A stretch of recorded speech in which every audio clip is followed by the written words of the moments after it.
Good morning and welcome to All Souls on this bright morning, one day before we are overshadowed. Welcome to those present here and to all those joining us by live stream. My name is Jim Grebe. I'm a member of this congregation, and it's a pleasure to be with you here today. We invite you to join us for coffee and conversation in the foyer outside this room following the worship service. Stop by the visitor welcome table where friendly folks can answer your questions and give you information about a variety of church activities. Be aware that this room has 2 emergency exits at the front of the platform, as well as the doors behind you. Please notice that the announcements in your bulletin and on the screen, and know that almost all meetings and events are open to everyone. Thank you.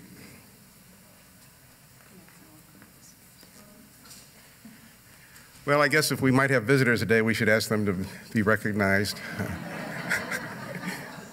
Are there any visitors that would care to be recognized, or people want to introduce visitors?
Anyone else? There we go. This is my sister-in-law, Rhonda Howard. She's visiting us from Colorado. Okay.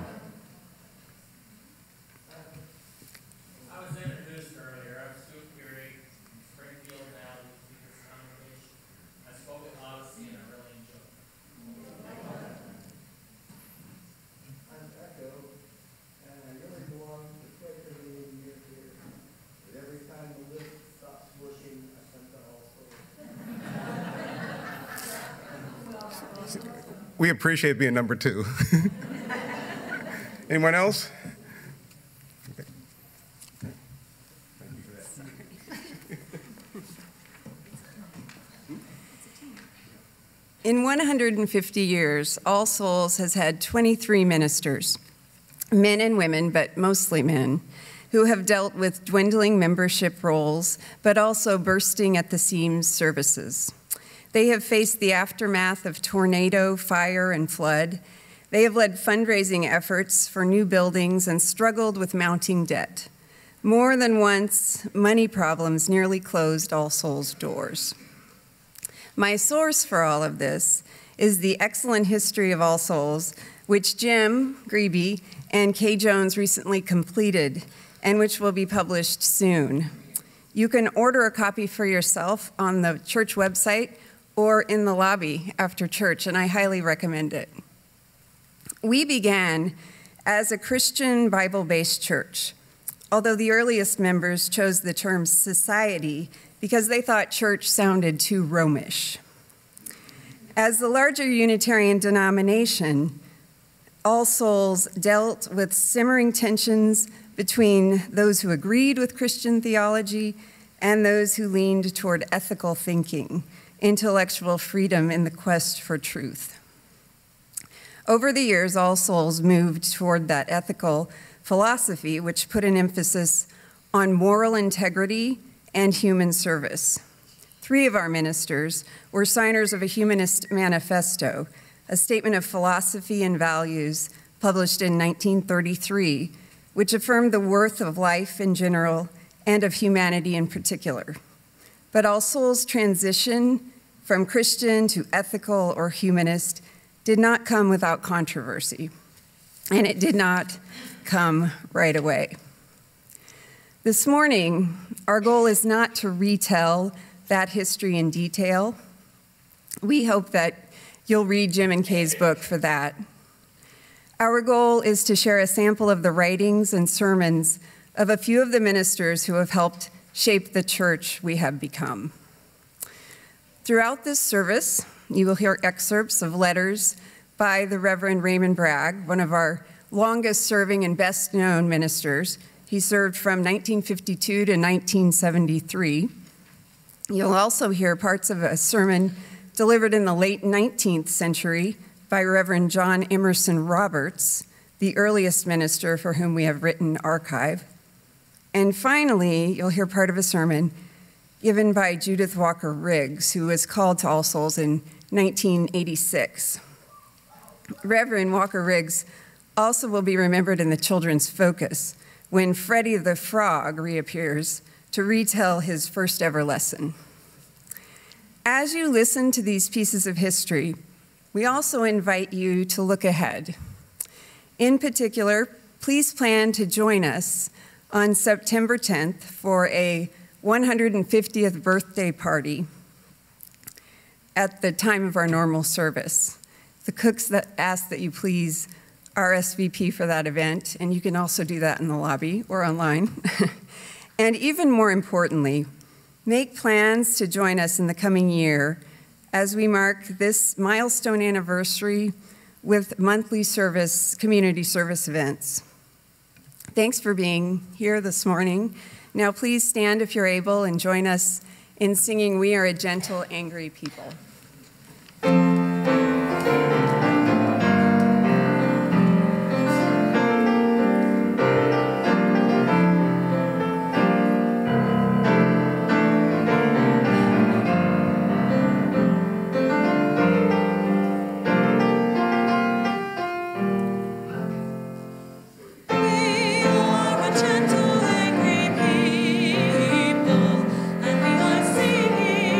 Singing for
Please be seated. To Ed Wilson, a prominent humanist who had passed on the comments of Colonel Ruby Garrett, member of All Souls Church and board member of the American Humanist Association. March 26, 1952. Garrett's evaluation of the Unitarian scene in Kansas City is approximately what I've heard from other sources. There is undoubted factionalism, yet no one seems to feel that it runs deep enough to endanger wholesome group life. I have felt for a year or more, perhaps because I am approaching my 50th birthday, that I ought to think solemnly about the remainder of my career. Having reached such a decision, I had to acknowledge that there are relatively few churches in a position to pay a livable salary. Then, too, a forthright humanist has to recognize that relatively few churches are interested in him. Kansas City is obviously one, and Madison another. Now, there are many attractive features in Madison, a great capital city with grand liberal inheritance, despite Joe McCarthy. When you add the features of a new and interesting building with a great university near at hand, you have almost a perfect setup. Upon inquiry, I learned that Madison could not pay a salary in keeping with what I am used to for my needs. With this impression fixed in my mind, I made overtures to Randall Hilton regarding Kansas City.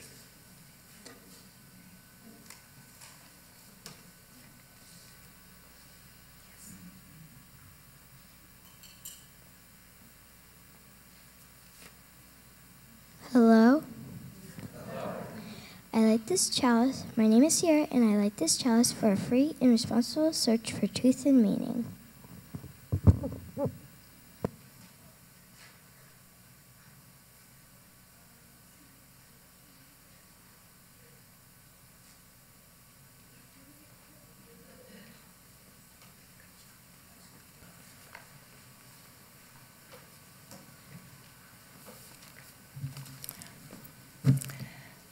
The set of shared beliefs at All Souls has changed and evolved through the years.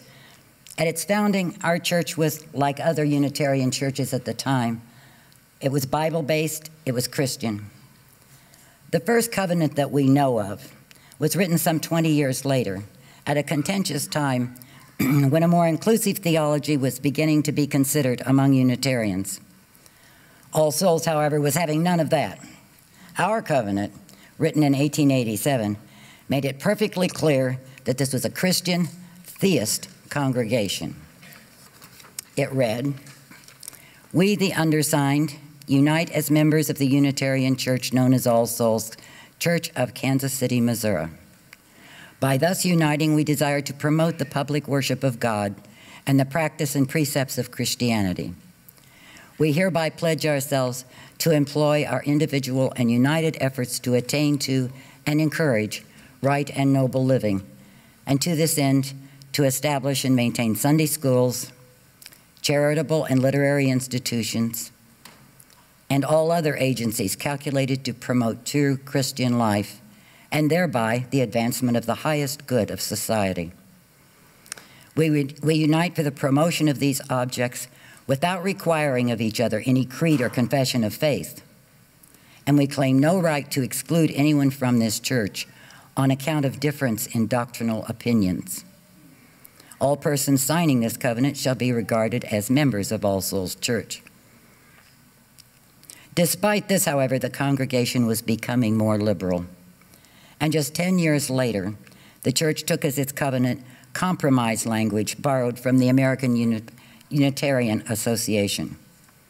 It still accepted the religion of Jesus, but it also declared that nothing in this Constitution is to be construed as an authoritative test, and we cordially invite to our working fellowship any who, while differing from us in belief, are in general sympathy with our spirit and our practical aims.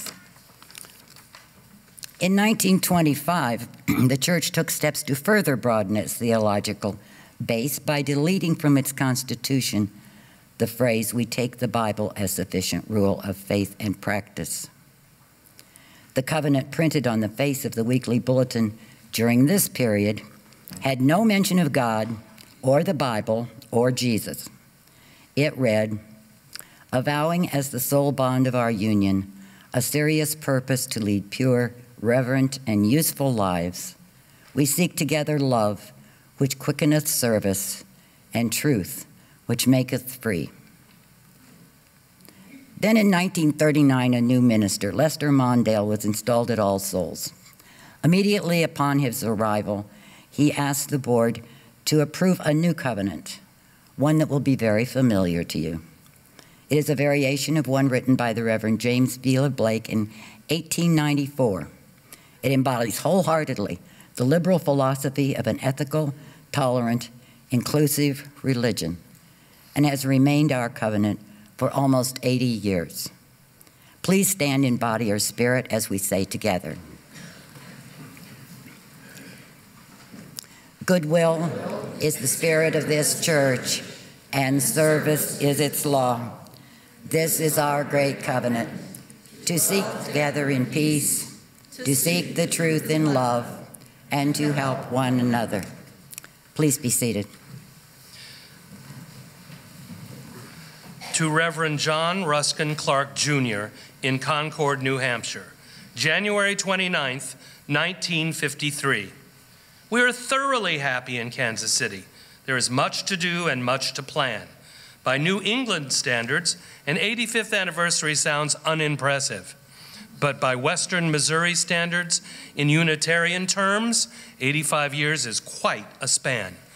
I'm impressed with the eagerness of these folks to get at some of the basic themes. I have tried to think of a New England church familiar to me where 50 to 75 persons would turn out of a Monday evening to think about the contents of the New Testament. By gosh, it's true here, and I rejoice in such truth. To Fred Putney in Lincoln, Nebraska, the Braggs were suffering through their very first Kansas City summer. August 5th, 1953. We're hoping to get away next week for at least a fortnight in Colorado. If you have not left Lincoln, I suspect that you will have in the fairly near future. It was reported to me a day or two ago that the only reason for remaining in Kansas City during the summer is that in the event you die, there is time off in hell.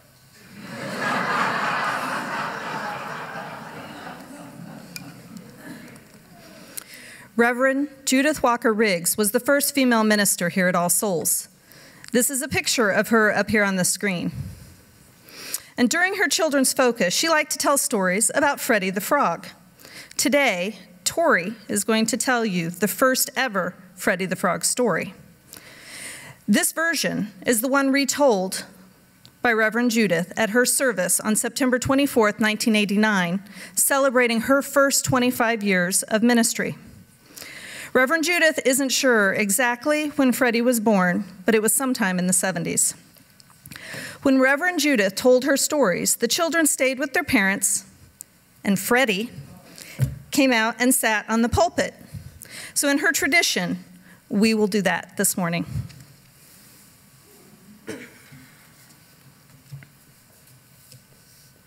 On that day, way back then, Freddie was just sitting on his lily pad all by himself. All the other frogs that Freddie usually played with were away, and oh, Freddie was bored. In fact, he was bored. And so Freddie decided to go exploring. And he hopped over to the woods beside the pond. And he started off, and he went by a lot of trees. Boring. And he hopped by a lot of stones. Boring. And he hopped by a lot of flowers. Boring. What was he going to do? Everything was boring. Well, then he saw this place over there. It was just gorgeous. It was a wonderful, hard dirt circle, the perfect place to jump. Oh, Freddie was excited, and he went over there, and he realized that he was right in front of Farmer Brown's barn, and the barn was usually full of frogs, and Freddie never went anywhere near there, because if one of them stepped on you, you knew it. Or rather, you didn't know it anymore. And so Freddie hopped over to the barn and he peeked in. No cows. Whew, safe. So he went back out on the hard dirt circle and he decided he would have a jumping contest all by himself. You don't need anybody else to have a contest. You just draw a line in the dirt, you back up, and then you hop. Whop! And then you see if you get to the line, and you look where your feet were, and you draw a line a little bit further, and back all the way, back up, and you see if you can do it. And he went, hop! And he went a little further, and he drew another line, and he did it. He really got himself all pulled together for this one, and he went, hop! Splash, right in a bucket by the door of the barn. Oh dear, he had landed in the bucket. And what was the stuff he was in? It was all white and slimy and thick. Oh, ick. Now, it was cream that Farmer Brown had been saving for his cats, but Freddie did not know that. What could he do? If he stopped kicking, he started to sink in this oily, white, thick, slimy sort of stuff. Freddie was very scared, but he did discover one thing. He discovered that if he kept on kicking and kicking and kicking, he could just keep his head up above the level of whatever that white, slimy, yucky stuff was. So he kicked, and he kicked, and he kicked, and he kicked, and he kicked, and he kicked, and he kicked, and he kicked. And that's how come it was that when Farmer Brown got home that day, he found a little pail of butter with one exhausted frog draped over the top. And the farmer lifted Freddie gently out of the bucket and put him on the ground. And Freddie crept away home. He could hardly bend his legs anymore. And that night, as he was falling asleep, awful glad to be in his bed, a thought just flitted through his mind. He could barely catch it, it went by so fast. The thought just flitted through his mind. Sometimes it seems to be worth it to keep going, even if you aren't sure where you are or what this stuff is. So ends a children's story.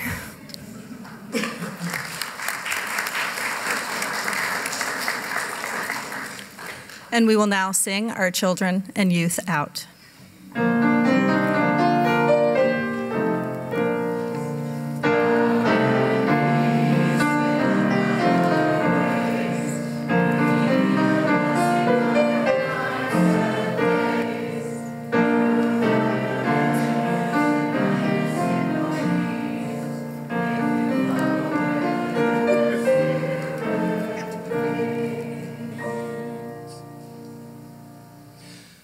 To Reverend Ellsworth Smith in Chicago, March 31st, 1959.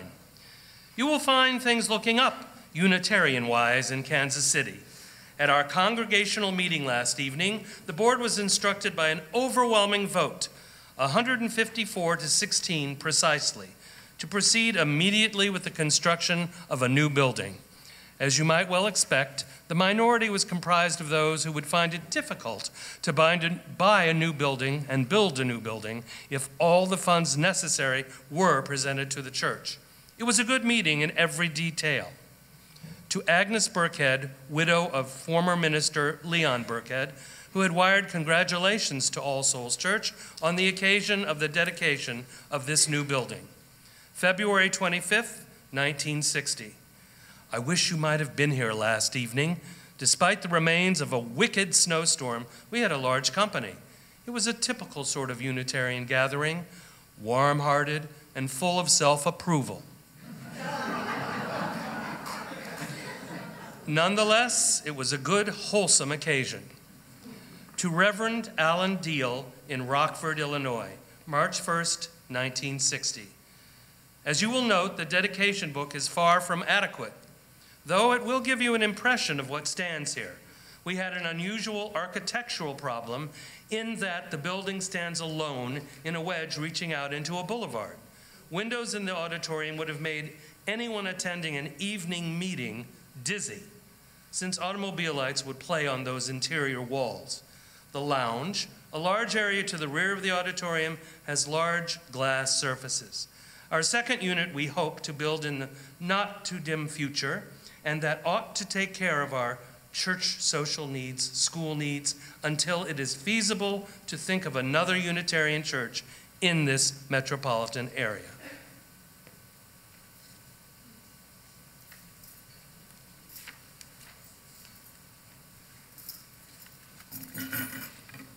At one time in our history, each congregant was assessed a quarter as they came in the door to pay for the privilege of attending. Now, I'm not suggesting that we return to that custom, but each week we do take an offering for the support of this congregation, and often for the support of others who are working for a better world. But there's another truth here as well. Some of us need to make an offering, not only because the congregation needs our support, but because we need to remind ourselves of our own generosity. Your giving this morning reminds us of our tradition of generosity and will help sustain All Souls for the future. The morning offering will be gratefully received.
Please join me as we dedicate our offering.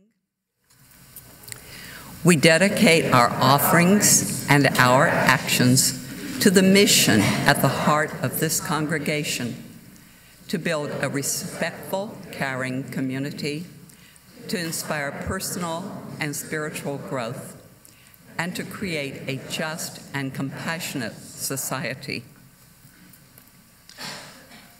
To Raymond Palmer in West Prattlesboro, Vermont, regarding M.M. Mangasarian, a rationalist or secularist at the head of the Ethical Culture Society in Chicago, October 25th, 1935. Mangasarian was an old-fashioned Bible buster. In his way, he probably did an effective job, but rationalism as a self-conscious movement was dead long before Mangasarian ended his career in Chicago. He failed to keep abreast of modern movements, and for that reason went on in pretty much the same good old-fashioned 19th century way of pointing out the mistakes of Moses and ignoring the stupidities of the contemporary world. Naturally, Mangasarian recruited people who fell in with his prejudices. As I have sometimes said, they transferred their ultimate loyalties from the Christian setting to the setting created by the Republican Party. Of the two, give me Christianity anytime.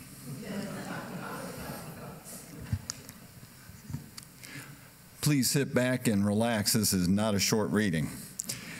John Emerson Roberts, who was minister at All Souls from 1887 to 1897, was a showman and an eloquent speaker at a time when lecturers were a popular form of entertainment and orators were given rock star status. He was very successful here. He resigned in 1897 to start an independent church of his own, the Church of This World. Some 350 of All Souls' membership of 500 followed him, throwing the church into crisis. But that's another story. Dead in cell number 5, 4th tier east, is an 1895 sermon about the death of an 11-year-old African-American boy in his cell in the Jackson County Jail.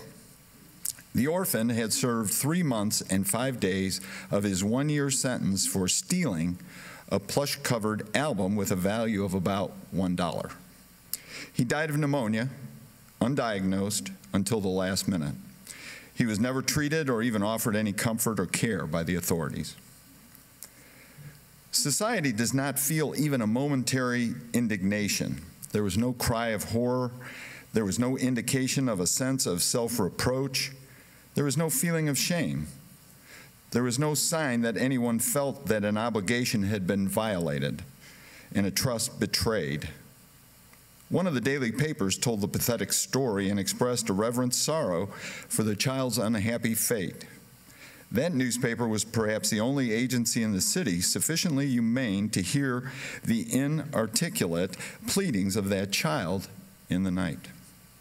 It is appalling that an orphan can be an outcast, that an unmothered babe can be without home or shelter or friend, that a child can be without childhood, that little feet, which ought to be running among flowers, should be climbing iron stairs to an iron cell, that the prison should receive what the cradle gives up. It is more appalling that to all this society can be indifferent. One of the unreckoned forces in shaping the future of society is the street boy. He is the abridged edition of the people. He has energy, wit, artifice, cunning, endurance, daring, patience, and courage. He loves the street, for it means to him liberty. He is proud, self-reliant. He scorns pity, hates sympathy, and wears his rags as a king might his imperial robes. This little fellow will grow, says Victor Hugo. Of what clay is he made? Of the first mud of the street. A handful of common soil, a breath, and behold, Adam. It is enough that a God but pass. A God always is past when the gammon is. Let it be understood, this child of the street, with his rags, his slang, his coarse gaiety, and even his petty thefts, is withal not bad at heart. He has within his soul one pearl, innocence. Pearls do not dissolve in mire. God has willed that so long as man is a child, he shall be innocent. The social problems that perplex and the social perils that menace cannot be successfully solved by individual effort. Christ may come and Christ may die till every generation has its Redeemer, and every hill is a Calvary stained with blood. But society will go blindly on to destruction unless society get the spirit of sacrifice and unselfishness into its organic life. In most people, philanthropy exists as a sentiment, not as a wisdom. A sentiment is easily satisfied. Let any given scheme become popular or respectable, and multitudes will avail themselves of it as a means of propitiating their blind and unmeaning desires to help the world. At present, society guards itself with a revolver and a club. It has not tried the one omnipotent power, love. When the offender against our peace and security is a man, or a woman even, We are not disturbed by the use of the appointed means, but when it is a child whom the policeman drags along the streets to jail, when it is a child whom the magistrate sentences, when it is a child against whom society is arrayed, then we are outraged. By whom? The policemen have done their duty. The magistrate has been but loyal to his oath. The keepers of the jail have been kind to their young prisoner. By whom have we been outraged? By ourselves. The better society, the society that is to be, blushes for the society that is. The present protests against itself. We make our own criminals, while we permit children to grow up without food or shelter or love or home. We have no just cause for complaint. The responsibility is wholly our own. Let us confess our sins if we do not forsake them. An orphan child, or perhaps its father and mother, are living, and therefore more than an orphan, thrown out into the world with a kick, received by the world and passed along with kicks, hungry, nothing to eat, tired, and no bed to sleep in, homesick and desolate, and no friend, growing hard and bitter, thinking, and rightly thinking, that society is arrayed against him. This orphan steals. Who is the thief? It is you and I. If he murders, our hands are stained with blood, and every day are we being criminals.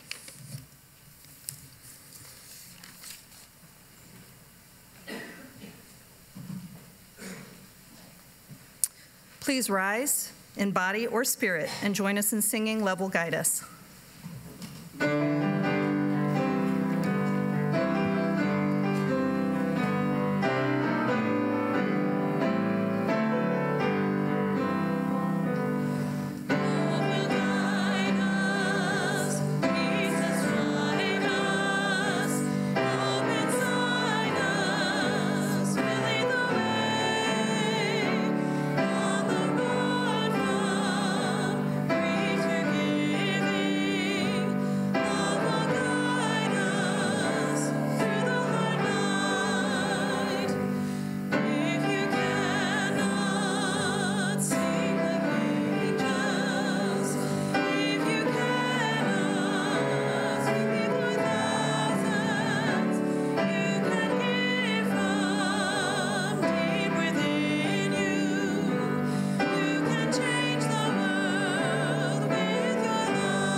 You may be seated.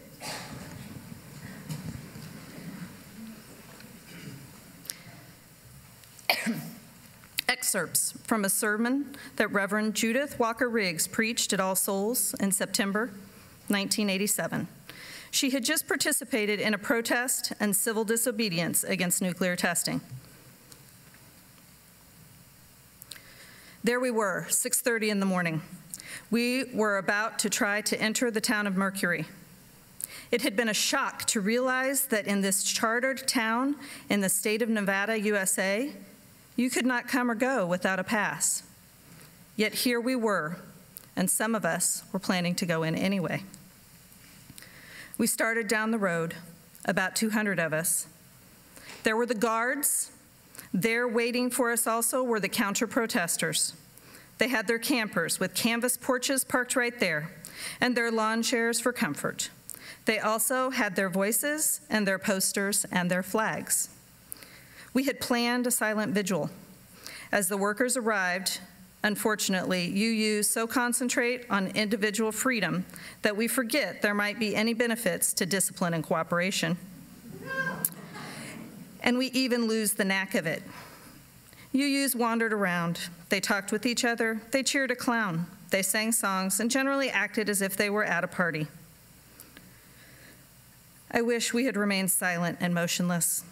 for then what a contrast we would have made to the counter-protesters. For they never stopped screaming and waving and jumping about. They waved their American flags. They yelled constantly, harshly. They yelled. A favorite was, "More nukes, less pukes!" The pukes being us, of course. The workers come through a gauntlet like this nearly every day. That day, about a quarter of them waved encouragement to the counter-protesters.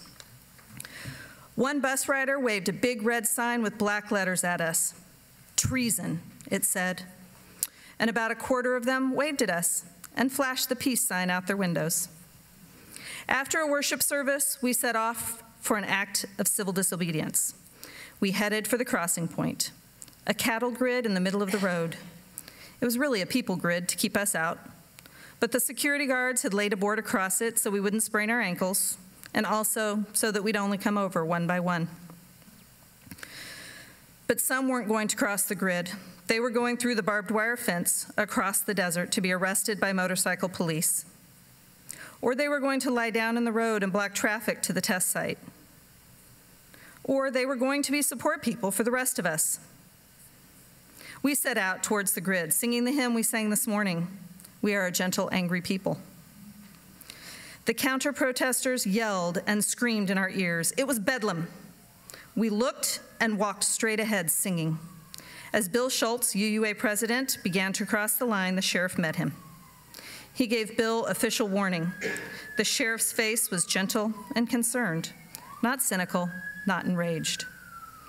We acknowledged that we heard and understood him, and one by one we crossed the plywood bridge. As soon as we were across, guards handcuffed us with white nylon handcuffs like extra large hospital bracelets. We climbed awkwardly, without the use of our hands, into converted unair-conditioned ex-school buses for the ride further into the test site to the booking station. The station is surrounded by large fenced-in corral. The corral, like the cattle grid, was not for animals, but for people. If we would agree to stay in the corral, they would remove our handcuffs. The hardest part of the morning now began. The sun was very high. It was long past the time we thought it would all be over, 10:30 a.m. I was in the holding pen till nearly 12:30. No umbrella, no water. One by one, we went in, presented our IDs, received our citations, a fine of $260 or appearance in court. We were then released, put back on the old buses, and driven to a spot about a city block from our buses. Once upon a time, people confronted each other with naked emotion and protests. You don't do it like that anymore. Oh, the counter-protesters screamed at us, but they were very careful not to actually touch us. And the organizers of the protests are in constant dialogue these days with the sheriff's office. Things are carefully planned to minimize danger to anyone. But many of us that day had mixed feelings about that. I mean, it was more like a minuet than a protest. Everything went according to plan.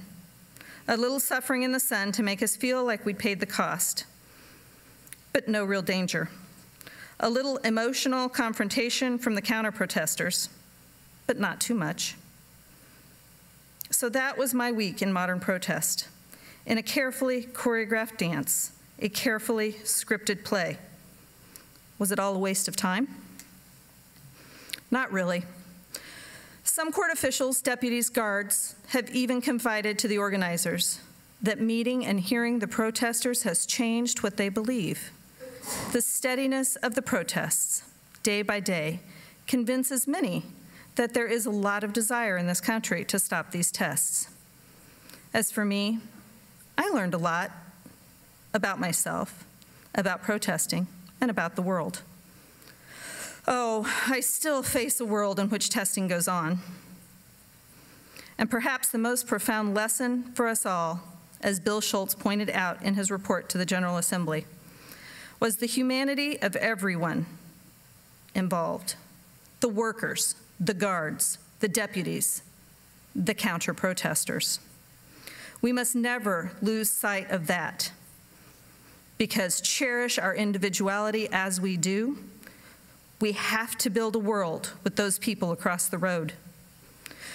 We don't have to like the way they manifest their fear any more than they like the way we manifest our righteousness. But like it or not, we have to build a world together. And the only way to build a world together is to find, beneath all the rhetoric and rancor, some common vision, some common trust, some common care. Whatever your opinions or activities, let us all together never lose sight of that. We have to build a world with all of those people across the roads. Please rise in body or spirit and join us in singing Building a New Way.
Please be seated.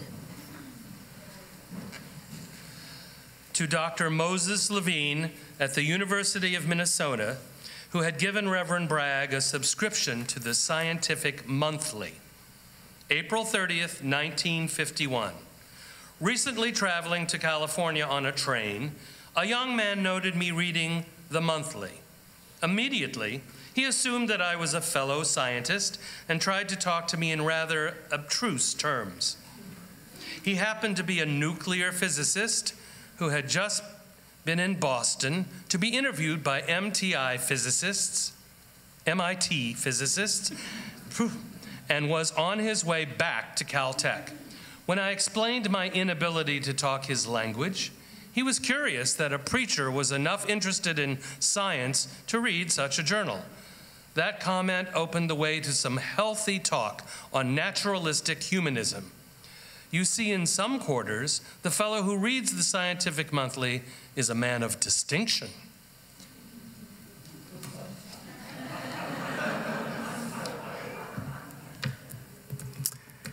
I hope you've all enjoyed this service, and I might add that the full text of that were included in this service you can find those online if you'd care to read more.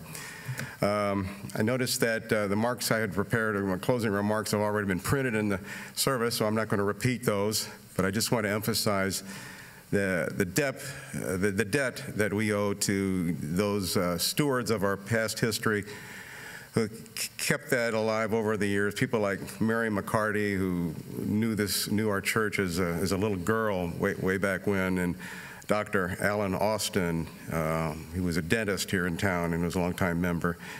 And then when I came to this church 40 years ago, it was Terrence Cassidy, and then it was Jim Gill, who were the people you went to hear about the history. And then Richard Clark and Lowell Smithson. And these days it's Megan Monroe and Walt Wells. And Megan, raise your hand. You're out there. I see you. And Walt, you're out there, in case anybody doesn't know Walt, which is unlikely. Anyway, we thank them all.